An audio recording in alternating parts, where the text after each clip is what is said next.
Hey, what's up? My name is Joe Chris, and in the last quarter of 2022, I got to run two events where I wrote music as a film score, but for beer. This event is a format I've been experimenting with for a few years now called Sonic Tastings, where you have, think of like a wine and cheese pairing, but you can use any beverage and pair it with music. The idea is that all of your senses contribute to the perception as a whole. You ever hear that like joke about airline food and how it's super bland? And I'm sure you experienced that as well.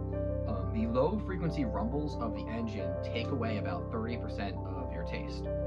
Now, I try to use the power of sound to manipulate your perception to bring a more memorable experience to the drinking process. So I ran these two events where we go through a flight of drinks one by one, each with its own custom written piece of music to accompany it. So the way this works is I'll usually meet with somebody at the brewery and go through each of the beverages one by one and talk about tasting notes and learn about the brewing process. I'd really try to zero in on what makes each drink special and unique. I custom coded engines using Max MSP to create generative soundscapes that could go on forever without your ear getting tired of it. The idea is you want the music to be able to last as long as it takes to go from one drink to the next. Sometimes, depending on the type of drink, it can be quick. Other times, like a heavy stout, you may need a lot longer.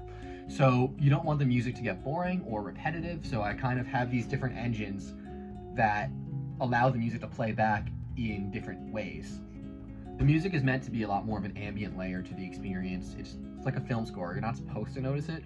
When you do, it's fine, but it's supposed to really be in the background. So when you have people coming together, 30, 40 people in a group, you're not going to get them to sit quiet and be like, ho, let's enjoy the music and go to a concert, drink our beer quietly. No, they want to talk over it. You want this to be a communal experience where the sound plays a part of the product rather than the main feature. That being said, another thing we've incorporated is some visuals, like on the TVs in a bar from one or two ladders, we threw up little fires, wood fires. It was a holiday-themed party, holiday-themed Sonic Tastings. We did beer and cookies, but we added some visuals and tried to make it a total sensory experience. What you see here is a website I made for Slate Meadery Sonic Tasting. I kind of go over what mead is because not a lot of people are familiar with mead. There's some fun facts about mead. And then I have a special page for each of the drinks where we talk about what style of drink it is, some tasting notes on the meads, and then even the musical connotation, so why the music was written to this mead, how it was written. And here's the code for the mead for this piece of music. The piece of music you're hearing right now is the piece of music written for that mead. This one in particular is based on Brian Eno's Music for Airports. So each one of these audio files is a different length and a single note that Ali Forlini, at Ali Forlini on Instagram, sang and held, and then it just loops back in a asynchronous pattern. So every time they line up in different and new, unique ways. You heard this one at the beginning of the video. It is a piece of music based on Terry Riley's In C idea. Each piano cell plays a certain number of times based on a musical algorithm, and it just creates this ever-evolving series of musical textures. This was for a current rose mead by Slate Meadery.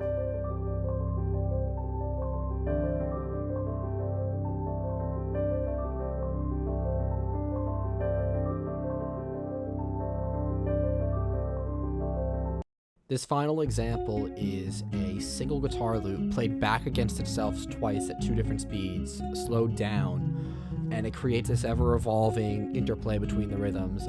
It's very similar to the way Steve Reich used to use tape loops to compose. He would take like a single phrase and loop it back against itself with slightly different speeds.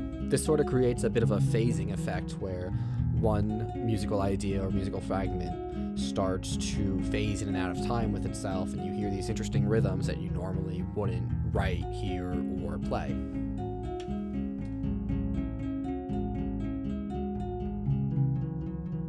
If you're a brewery and you'd like to host one of these events, feel free to message me on Instagram. If you're interested in coming to one of these events, follow me on Instagram. The next event we're running is February 16th at Industrial Arts Brewing in Garnerville.